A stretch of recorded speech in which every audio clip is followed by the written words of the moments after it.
When Rome comes to mind, thoughts often drift to its splendor, its white marble, and its profound philosophical contributions, overlooking the torment and spectacle it also represented. One imagines emperors discussing matters of honor in bright gardens, but rarely considers the terror that awaited those vanquished by Rome, not during combat, but afterward. Once the bloodshed ceased, the public display began, with the vanquished still living to endure every moment. This is when Rome revealed its true nature. Beneath that facade, no nobility existed, merely brutality cloaked in ritual. For Roman triumph was merely the prelude. The true horror followed. Queens, who had once ruled vast empires, were exhibited through clamoring streets as if they were strange beasts, and military leaders commanding forces of 50,000 soldiers ended their lives decaying in subterranean prisons situated beneath sacred temples. The untouched daughters of royalty were handed over to legionaries, as if they were war trophies, their destinies determined by Roman statutes and public acclamation. The very empire renowned for establishing advanced legal systems and advocating Stoic principles also devised public humiliations so severe that even its own historians hesitated to document them. This narrative recounts those events, as we follow Queen Zenobia as she falters through Rome, bound by golden shackles designed to deride her authority. We witness Boudica enduring Roman scourges tearing at her skin, while her people observe in terror. We enter the Tullianum with Vercingetorix as the light fades, and the throng above clamors for his demise. This account differs from the softened narratives presented in history lessons. It reveals what is concealed by terms such as conquest and civilization. Before we delve into the most dire moments these monarchs ever encountered, please share your city and country in the comments. For once you grasp Rome's true nature, your perception of it will be forever altered. The combat zone near Antioch lies utterly silent. The shouts and clanging of steel have ceased, leaving only Roman troops moving among the fallen, distinguishing the living from the deceased. Queen Zenobia's forces are decimated. Her military leaders are already aware that defeat typically implies fighting, losing, and then dying with a degree of honor. However, Rome never adhered to such a pattern. It harbored different intentions for its vanquished foes. While dead enemies convey a single message, shattered survivors transmit that message for ages. What your educators omitted to mention is that, the instant the battle concluded, Zenobia ceased to be regarded as an individual by the Romans. Their legal experts had a concise term for this situation. Ius gentium, or the law of nations, appears refined and logical. Yet in practice it signified that if you were not Roman and suffered defeat at Rome's hands, you were reduced to chattel. Your royal seat held no significance, your triumphs were meaningless, and your lineage counted for naught. Roman jurisprudence for conquered foreigners was starkly straightforward. You were merely what the victor declared you to be. Roman citizens, even those of the lowest standing, possessed safeguards. They could not be publicly scourged without due legal process. They were immune to execution without a formal judgment. They possessed rights, at least in a technical sense. Foreign captives, however, had none. The most ancient Roman statutes, the ancient 12 tables, had long established that captives were the property of the state or their captors. You could be sold, exchanged, or exploited. No tribunal would hear your plea. No magistrate would heed your account. The legal system had already determined your fate. The disparity is brutal. A Roman citizen appearing before a magistrate was recognized as a person under the law, whereas a captured queen before a Roman general was merely considered property. That's her entire status. Yesterday she led armies. Today she's an item on an inventory list, categorized with shields, currency, steeds, and enslaved people. The sole inquiry isn't about fairness. The only concern is her utility. If you were a male, your prospects were bleak and grim. You might be sold into harsh servitude or cast into the mines. You might be forced into an arena to shed blood for public amusement. A small number of affluent aristocrats could be ransomed if their relatives possessed sufficient wealth. Otherwise, you would become a perpetual captive or a fleeting spectacle. Rome had refined a method for transforming vanquished combatants into financial gain and popular entertainment. For women, particularly those of royal lineage, circumstances deteriorated. Roman military customs regarded captured females as spoils. Certain high-ranking captives were housed in monitored residences and treated with superficial courtesy as negotiations proceeded. However, civility never guaranteed security, and this applied only to a fortunate few. For the majority of women, the distinction between a war captive and an enslaved person was merely theoretical. In reality, no such boundary existed. Captured women endured compulsory labor, sexual exploitation, and coerced unions, their involuntary conversion into domestic chattel. A regal garment could be swapped for a slave's collar in an instant. One day you might be a monarch's daughter. The following day you are passed between officers as if you were an inanimate object, without any paperwork or deliberation. It was simply a decree issued by men confident that no legal statute would ever oppose them. The empire's legal structure offered no safeguards for the honor of subjugated women. They were not citizens, they were plunder. Yet Rome grasped concepts beyond mere brute force. Rome comprehended spectacle. Rome comprehended fear. Rome recognized that to control the globe, you don't merely achieve military victories. You demonstrate to all what befalls those who dare defy you. You convert their vanquishment into a public spectacle, which is where the triumph becomes relevant. The triumph was more than a mere procession. It was state-sanctioned degradation. It constituted a day-long ceremony of complete supremacy. Only a select few commanders were ever granted a triumph. One required a monumental victory, immense enemy losses, and fresh territories incorporated into Rome. Subsequently, the Senate would cast its vote. If they consented, the city made preparations. The procession path through Rome extended for several miles, from the Campus Martius through crowded thoroughfares, across the Forum, and up to the Capitoline Mount. Shopkeepers shuttered their businesses, families left their residences, and crowds pressed into every open spot simply to observe the event. The procession's vanguard was filled with vibrant sounds and sights, trumpets, drums, and entertainers, all designed to excite the populace. Behind them, carts overflowed with plundered riches. Among the spoils were gold, silver, weaponry, shields, and statues forcibly removed from foreign sanctuaries. Next came paintings and miniature representations of razed cities, allowing Romans to witness the destruction wrought by their legions. Exotic creatures, brought from subjugated regions that Romans would never personally visit, were paraded in chains. Every element of this spectacle conveyed an identical message. We seized everything, and no one could prevent us. Following this display came the human element, the captives. This segment of the procession was precisely where no one, especially monarchs, wished to find themselves. Among them were queens, princes, generals, and their offspring.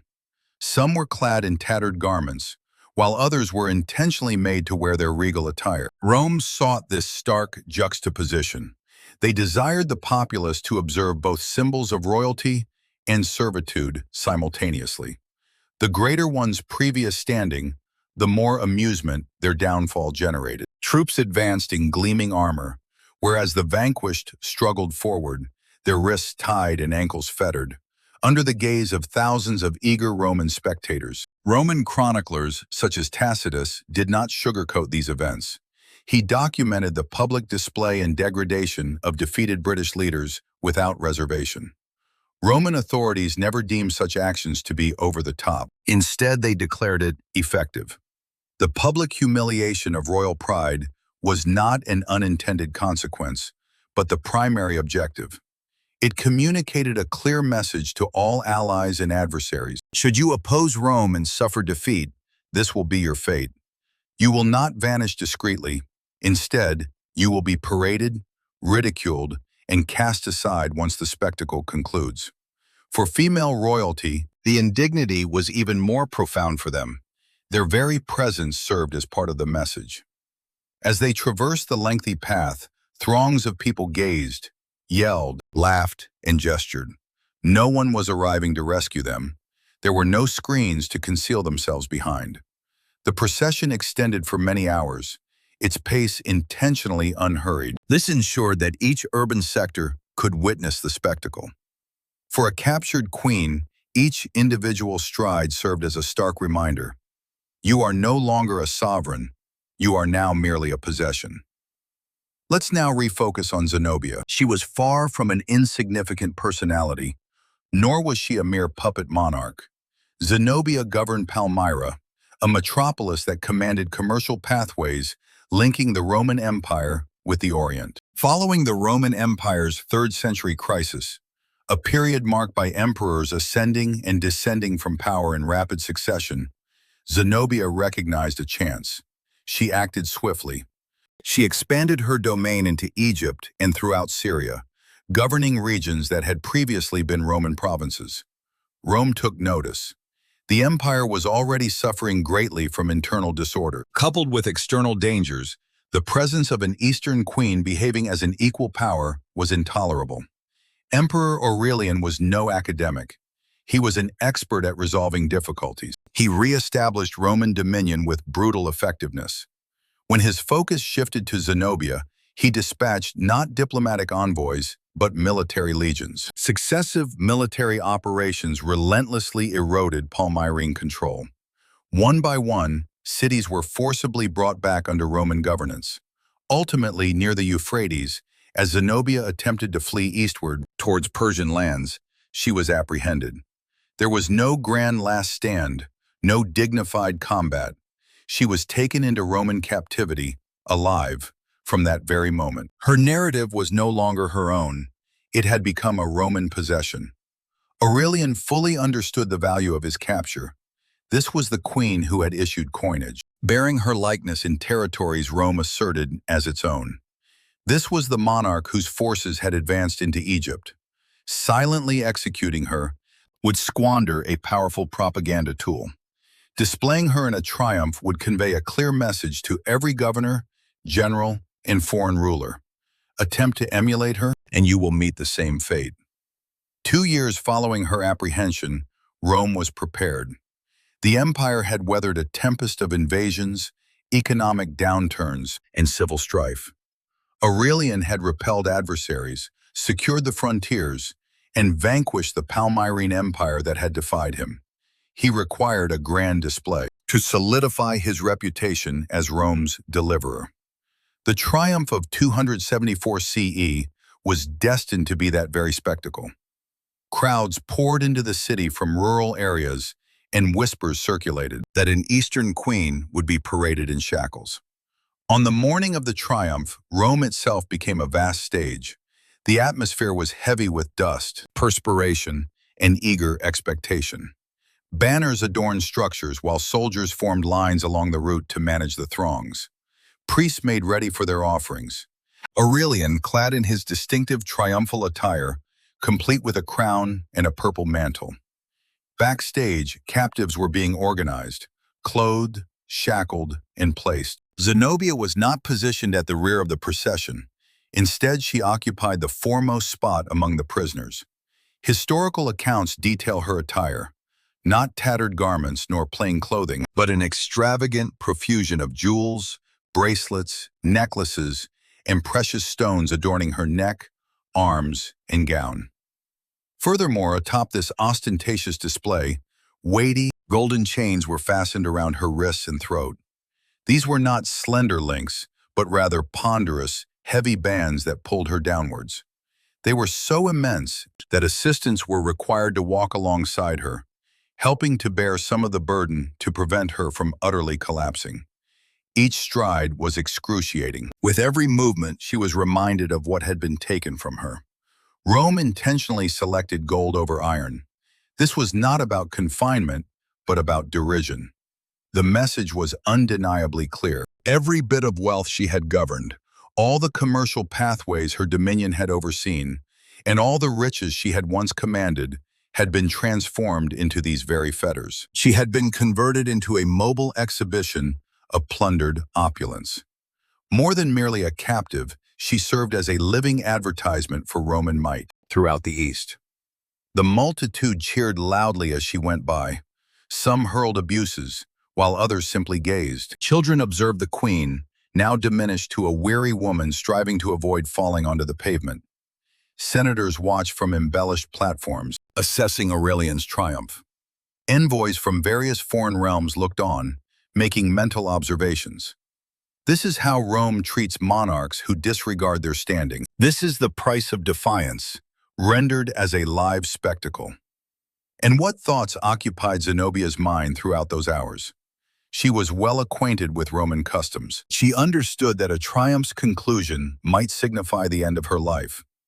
Other vanquished rulers had trodden this very route and never re-emerged. Vercingetorix, the Gaulish chieftain, defied Julius Caesar, was showcased in a triumphal procession and subsequently met his end by strangulation in a dungeon below the Capitoline. Jugurtha of Numidia, similarly, had been paraded in shackles. He then perished from starvation in the subterranean gloom as festivities unfolded above. The recurring pattern was clear: traverse the route, amuse the populace, and then quietly expire. The path ascended towards the Capitoline Hill.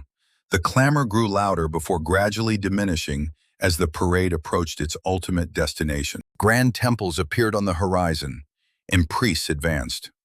Not far off, the entrance to the subterranean dungeon lay in wait, the very spot where numerous vanquished adversaries had disappeared. Zenobia was uncertain if she would be led to that place once the acclamations ceased. She questioned whether this procession marked the final sight she would ever behold. Her skin was chafed by the chains, her shoulders were pressed by the heavy jewelry, and the sun blazed relentlessly. This queen, who had once commanded terms to entire provinces, now awaited the judgment of a single individual, Aurelian, to determine if her fate would be life in a grand estate or death in a rocky cavern. As she arrived at the juncture where previous monarchs had been forcibly removed to their ultimate demise, a query lingered. Would Rome transform her into yet another lifeless body beneath the hill, or into an asset of even greater utility? At 1608, Aurelian rendered his verdict once the triumph concluded and the spectators dispersed. Zenobia was not led down into the subterranean chambers below the Capitoline. No noose constricted her neck, nor was there a quiet execution in the shadows. Instead, the emperor converted her into an enduring symbol of his triumph. He provided her with a residence and property close to Rome. This was a regulated life, subject to continuous oversight, neither liberty nor demise, but rather an intermediate state. Ancient chroniclers recount that she ultimately resided in a country estate beyond the city limits. This estate was situated near Tiber, presently known as Tivoli, featuring lush gardens, domestic staff, exquisite cuisine, and boundaries she was forbidden to pass without authorization. Certain accounts suggest she wed a Roman senator, while others state her daughters were wedded into esteemed Roman households. The specifics remain unclear, and scholars continue to debate them. Nevertheless, the fundamental situation is evident. She did not revert to her royal status. Instead, she became a display piece within Roman high society. Consider the true implications of this. With each appearance at a feast, and every stroll through an Italian garden, she served as a constant reminder. Attendees could observe her and reflect. That woman once governed an empire stretching from Egypt to Anatolia. Now she resides here because a Roman emperor decreed it. Her continued existence was not an act of pure compassion, but rather a calculated maneuver by Aurelian. He was able to exhibit a living emblem of his supremacy for an extended period, rather than merely for a single violent afternoon. Zenobia's narrative reveals one of Rome's preferred tactics. They didn't invariably execute their adversaries. Occasionally, they would shatter their foes, subsequently adorning the fragments in fine attire and confining them to opulent enclosures. For a sovereign, such a fate could be more dreadful than a swift execution. One was forced to accept the permanent loss of their standing, with their mere presence serving as a testament to their downfall. However, not all allowed Rome to dictate their ultimate fate. Similarly, Certain leaders never experienced a triumphal procession. Some resisted the empire's efforts to reduce them to mere symbols of victory. In one particular instance, Rome's imposition of disgrace went to such an extreme that it sparked an uprising it struggled to suppress. Let's move our focus from the arid Syrian landscapes to the damp, chilly Isle of Britain. The approximate year is 60 CE, and Nero occupies the imperial throne. While in the east, he embraced the role of an artist and lived lavishly. In the west, his administrators exploited provinces for revenue and gain. Britain was among these territories. It was partially subdued and partly governed via ostensibly allied client kings. Among these monarchs was Prasutagus of the Iceni, who attempted to navigate Roman politics. He received their backing, retained his regional sovereignty, and believed he could safeguard his lineage's prospects by including Rome as a beneficiary in his last testament. He bequeathed half of his realm to Nero and the other half to his two offspring. This was a risky attempt to achieve equilibrium, offering the emperor a portion in hopes he would permit the remainder to endure. Rome, however, disregarded his shrewd disposition. Upon Prasutagus's demise, the imperial financial agent Catus Decianus made his appearance. A procurator functioned primarily as Rome's fiscal agent, tasked with extracting funds from provinces and upholding peace. He reviewed the testament, surveyed the territories, and then discarded the paperwork. Roman authorities confiscated all possessions. They regarded Prasutagus's domain as if it had perpetually been Roman property, and this was merely the opportune time for acquisition. Assets were seized. The indigenous aristocracy was dispossessed, flogged, and enslaved. Loans previously extended with apparent generosity by Roman financiers were abruptly called in, enforced with harsh measures despite the legalistic phrasing. It amounted to straightforward plunder, sanctioned by imperial authority. Consequently, when Prasutagus's consort, Queen Boudica, voiced her objections, her response was delivered in the most conspicuously public manner conceivable. Tacitus, the Roman chronicler whose father-in-law held a post in Britain, documented the subsequent events. Roman military personnel ordered Boudica to be scourged before her own subjects. They restrained her, lifted the lash, and struck her repeatedly. She was not an accused offender undergoing judgment. She was the monarch of a confederate tribe that had previously allied with Rome in combat. This fact did not deter them. Their aim was for all observers to grasp who truly wielded power. Herein lies the significant distinction. A Roman woman of high standing would provoke outrage if publicly flogged, and even a male citizen. Being openly scourged was a grave affair. For Boudica, however, such safeguards were absent. Her exclusion from Roman citizenship rendered her an easy target. Her suffering conveyed a message to her populace. Your rulers exist solely at our discretion.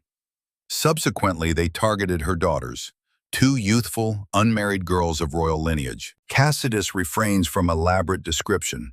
He employs concise, stark language and proceeds as even he found the events almost unbearable. The young women were violated, not in seclusion. It wasn't concealed. It was executed in a manner ensuring the tribe witnessed it. The objective wasn't merely to harm them, but to shatter the family line spirit and deeply embed Roman dominance into the most profound possible injury. This was a deliberate act, not a few soldiers losing control.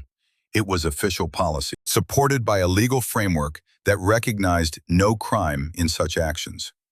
Boudica and her daughters possessed no rights Rome felt compelled to respect.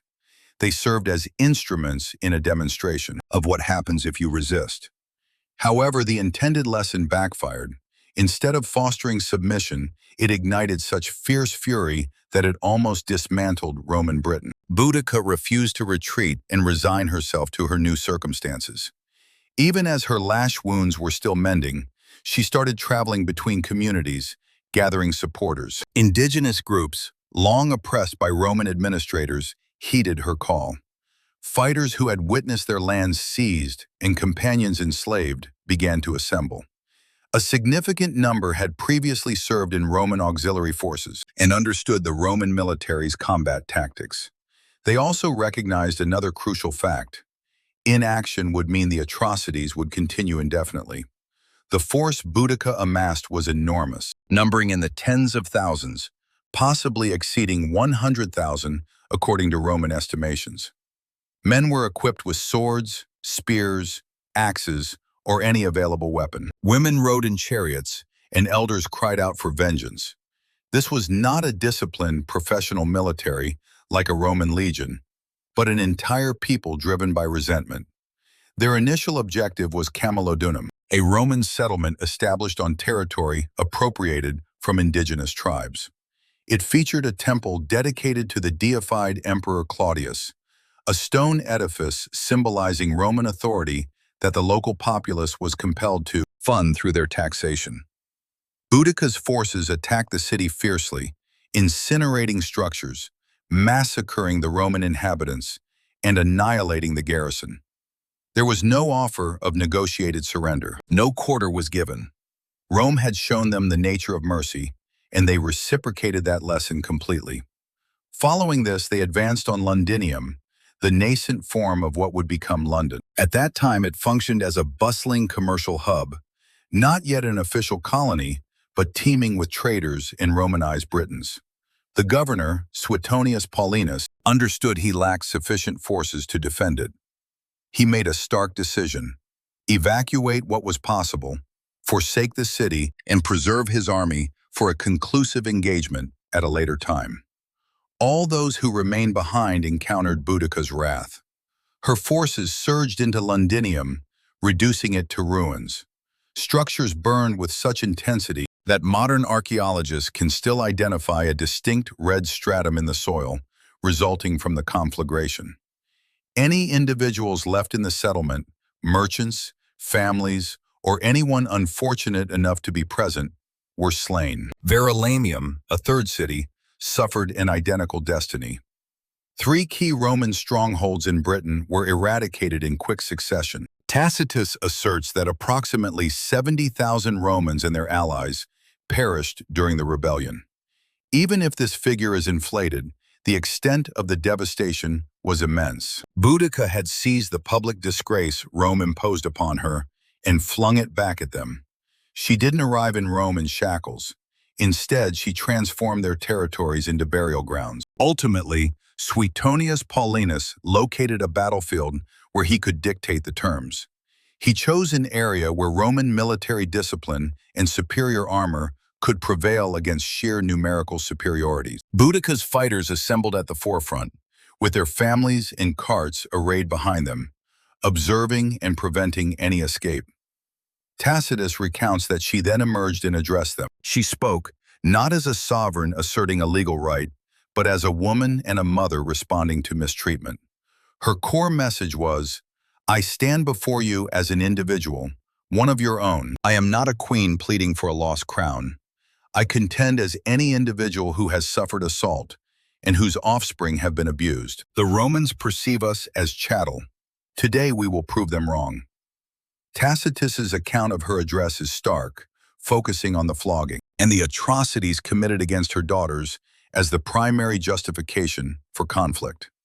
This represented Rome's worst fear realized: personal cruelty escalating into widespread revolt, which jeopardized their dominion over a whole territory. The engagement concluded disastrously for Boudica. Roman legions, when afforded adequate space to maneuver, were devastating combat units. Their compact ranks, formidable armor, and strict discipline shredded the dense British formations. Once the vanguard broke, escape was impossible. The carts positioned behind them became a snare. Tacitus recounts a massacre, with men, women, and children slain as they attempted to escape amidst their own vehicles. Boudica observed this crushing loss and fully grasped the consequences that would follow. Had she permitted her capture, she was aware of Roman customs, knowing the fate of defeated royal women. She envisioned the spectacle of a Roman triumph, even without ever having visited Rome. The bindings, the taunts, the deliberate procession, the shackles digging into flesh. She declined to be transported across the sea and exhibited as a vanquished spectacle, choosing instead to ingest poison. Tacitus states she took her own life, preferring to prevent Rome from dictating the conclusion of her narrative. No Mamertine prison, no gilded restraints, no protracted parade through an alien metropolis. She opted for a swift departure rather than existing as a living exhibit. Her daughters disappear from historical accounts following the initial assault. There's no mention of rescue, no resolution, merely an absence of information. This might be the most somber detail in the entire narrative. Consider the stark difference. Zenobia survives a triumphal procession and lives out her days in supervised luxury, serving as a subdued emblem of Roman conquest. Boudica, in contrast, incinerates settlements and adamantly refuses to be seen in chains, choosing to die on her own terms. Two queens, two distinct reactions to the same system, which regarded them as mere possessions once defeated. Both accounts underscore the identical fundamental reality.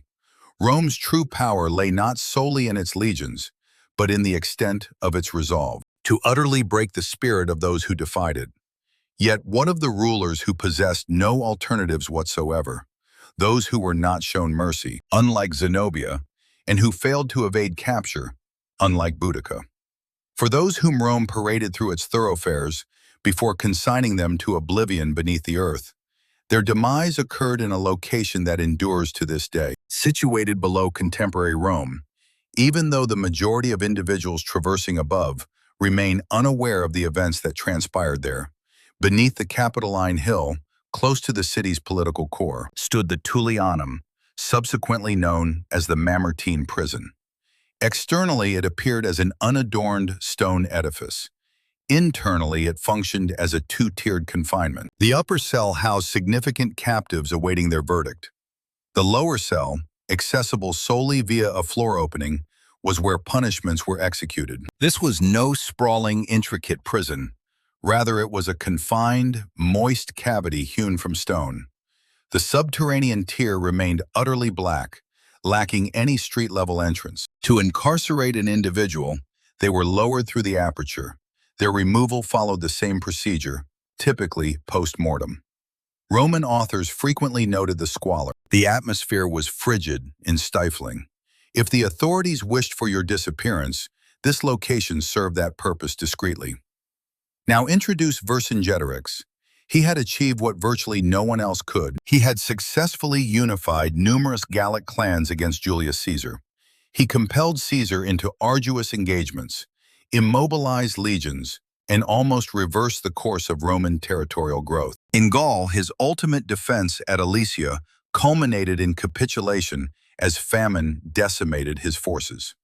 Caesar spared his life, not from mercy, but due to his foresight regarding the future. He envisioned a magnificent triumphal procession in Rome, featuring this formidable adversary.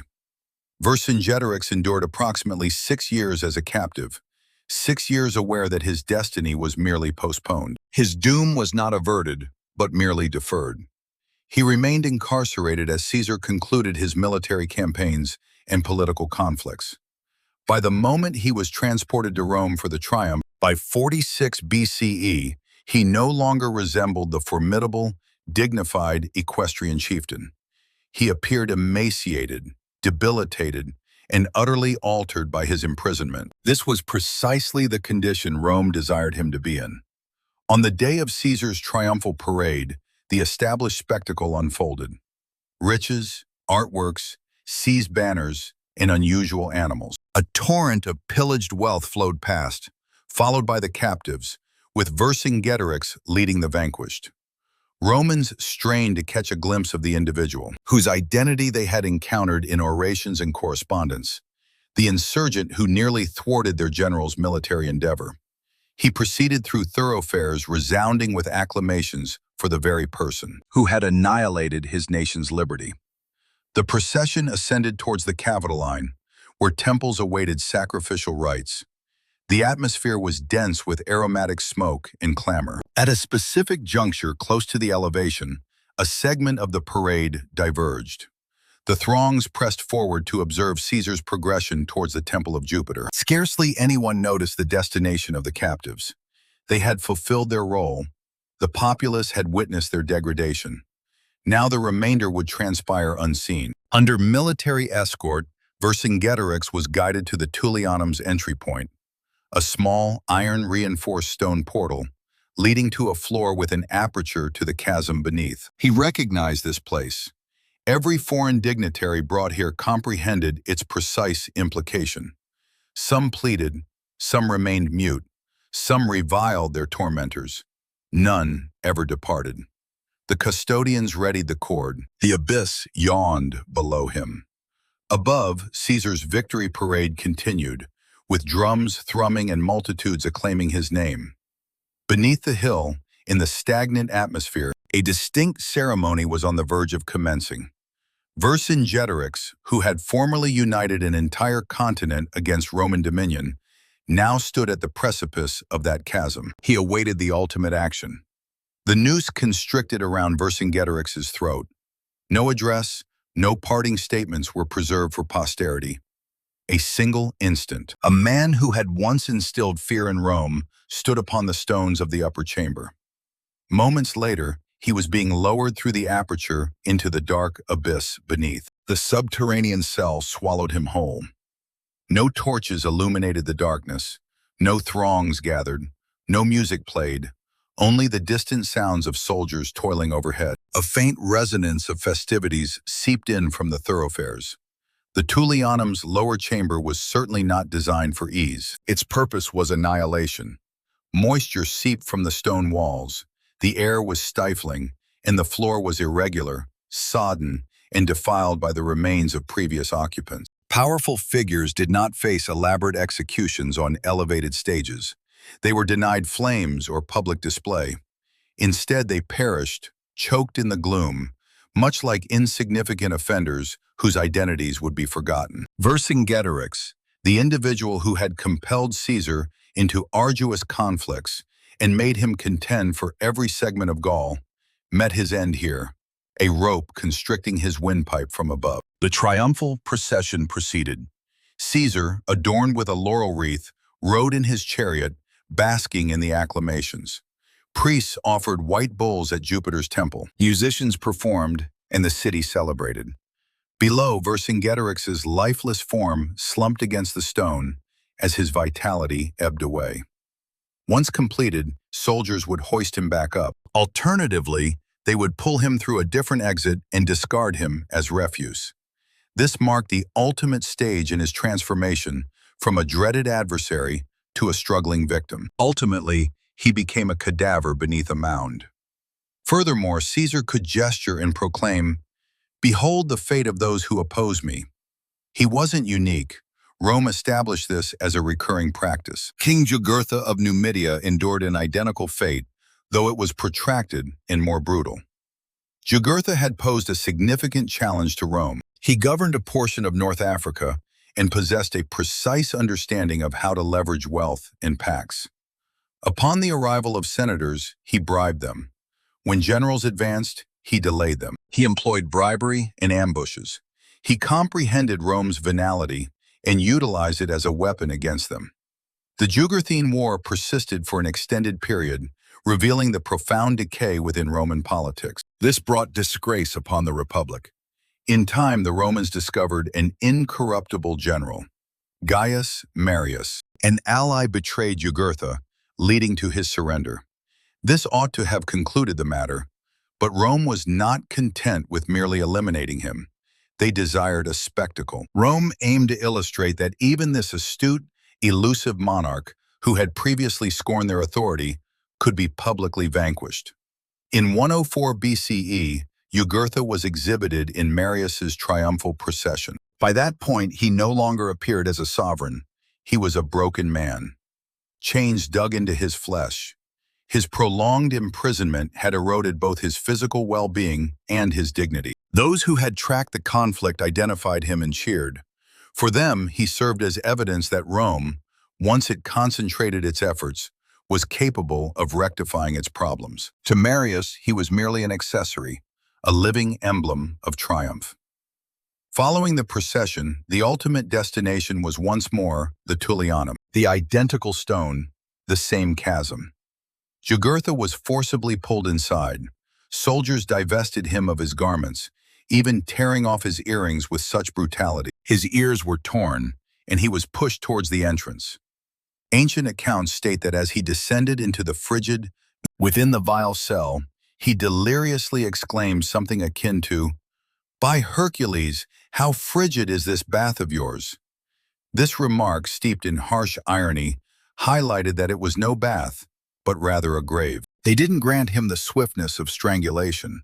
Instead, he was confined to darkness, utterly deprived, no sustenance, no hydration, no illumination. The monarch, who had previously led armies and engaged in talks with consuls, now desperately scraped at the stone walls in the pitch black. He endured for several days until hunger and dehydration completed what Rome had initiated. Above ground, tales circulated of the astute African who had at last encountered his equal. Beneath, his remains rested in stillness. Vercingetorix, Jugurtha, and scores of others whose names persist, alongside hundreds more whose identities are lost to history, originated from regions like Gaul in Spain. From Greece, Judea, Syria, and Dacia they came. Some had governed prosperous territories, while others had spearheaded courageous opposition. Armed solely with local fighters and optimism, Rome subjected them all to an identical system: capture, public display, degradation, and ultimate elimination. This often involved strangulation in the dungeon. At times they faced public execution, at others they were left to decay in an obscure jail. Occasionally they were spared, becoming a living emblem, much like Zenobia. Not all captured leaders met an instant demise. A select few were preserved as tools for political leverage. A vanquished prince, for instance, might be paraded through the streets before being raised within a Roman family. He could be shaped into a future figurehead, or a deposed monarch might be permitted to reside in Italy, albeit under constant observation. This served as evidence that Rome possessed the power to end his life at any given time, yet opted not to. However, it's crucial to understand that the decision invariably rested with Rome. Their legal framework offered no safeguard to these individuals. It scarcely acknowledged their status as human beings endowed with rights. This forms the central theme of our narrative. Roman legal terminology appears meticulous when encountered in text. Expressions such as ius gentium and law of nations convey an impression of civility, suggesting principles common to various populations. Yet, in reality, those statutes established a strict boundary encompassing Roman citizens and their reputable allies. Beyond that perimeter, one was vulnerable.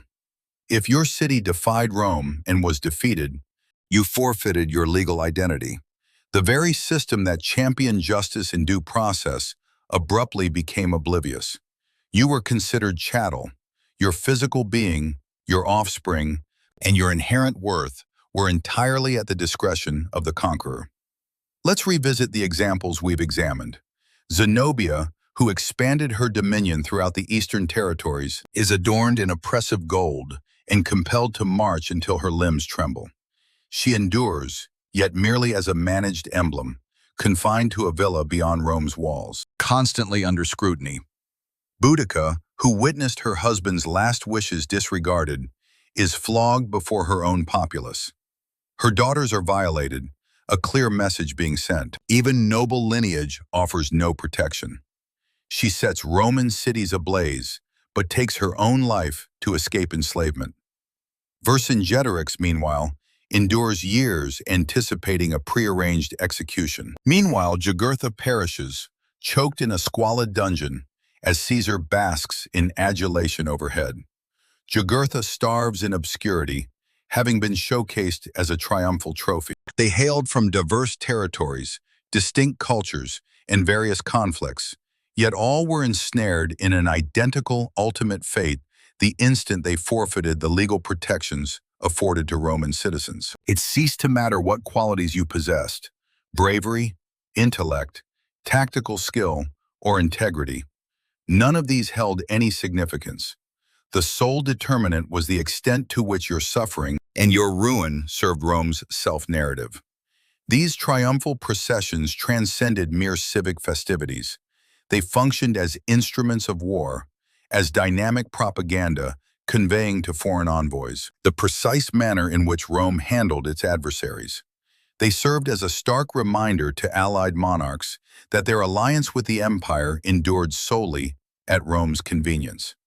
They demonstrated to the populace of Rome that their nation was invincible, and that even the most formidable resistance would ultimately culminate in subjugation beneath Roman authority. These spectacles profoundly influenced the perceptions of all who observed from afar.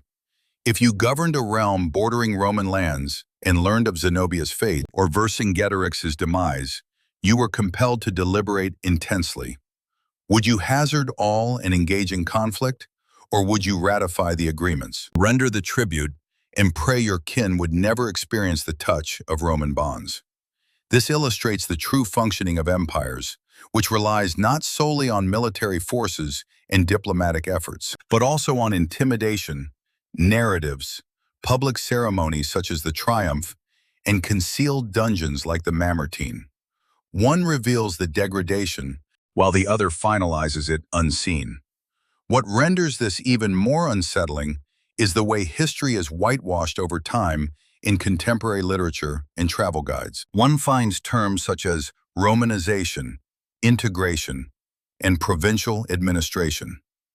The Triumph is depicted as a magnificent spectacle, and the Tullianum is described as an ancient detention facility with a modest chapel constructed above it. Visitors come, capture images, and depart. They might peruse a commemorative tablet listing a handful of names, but very few linger there. To envision a person gradually succumbing to dehydration in that very place, while the empire celebrated overhead. The subterranean stone edifice beneath the Capitoline Hill persists, situated within a metropolis teeming with coffee shops, commuters, and sightseers. Superficially, Rome offers the Colosseum, the Forum, its fountains, and picturesque ancient remains at dusk. Yet beneath a church, underground, the ancient place of execution endures. One can enter, perceive the moisture, and examine the unrefined masonry. The space is confined, constricted, and stifling. It is simple to pass through this area without realizing that it once served as the final chamber, witnessed by numerous influential individuals. The disparity between Rome's outward appearance and its actual functioning provides the essential insight into its nature. On one hand, there were philosophical tenets, legal frameworks, Latin literary works, public bathhouses, aqueducts, and splendid architectural marvels. On the other, a system capable of divesting a queen entirely of her prerogatives following a single defeat, parade a monarch through the thoroughfares in shackles, or flog the chieftain of an allied community before her own subjects, simply because an avaricious administrator coveted additional territory and wealth. One can appreciate Roman engineering while acknowledging its inherent cruelty. Similarly, fascination with their legions shouldn't obscure the fact that their triumphs fueled a system founded on degradation. Indeed, grasping both facets renders history more authentic, transforming it from a mere depiction of marble sculptures into its true essence. A society where legal frameworks safeguarded certain individuals but neglected others, and where the state's most esteemed accolades rested upon the anguish of those intentionally dehumanized. Therefore, the next time triumph is mentioned, don't merely envision a general in a chariot amidst jubilant throngs. Instead, visualize Zenobia, her shoulders burdened by weighty gold. Envision Boudica, rising after a lashing, plotting vengeance as her bruises still throbbed. Picture Vercingetorix, poised at the brink of a dark chasm in the dungeon floor. Imagine Jugurtha, groping through a pitch-black cell, comprehending that no rescue would arrive. Then ponder this. What truly instilled greater dread in Rome? Hostile armies or dissenting narratives? For every shackle, every public flogging, every execution within that arena served not solely to inflict physical pain, but to dictate the prevailing story, ensuring that when individuals discussed Rome, their words conveyed dread, not optimism. If you've remained with this account until its conclusion, I appreciate it, Most people encounter only the expurgated rendition of Rome. You opted to examine the aspects that history books often gloss over. For more overlooked historical insights such as these, please subscribe and hit the like button, preventing this type of content from being obscured by algorithmic processes. Leave a comment indicating which of these historical figures you'd like a comprehensive episode about, and share this video with an individual who persists in believing Roman grandeur consisted merely of marble, togas, and sagacity. Allow them to discover the true reality beneath the imperial facade.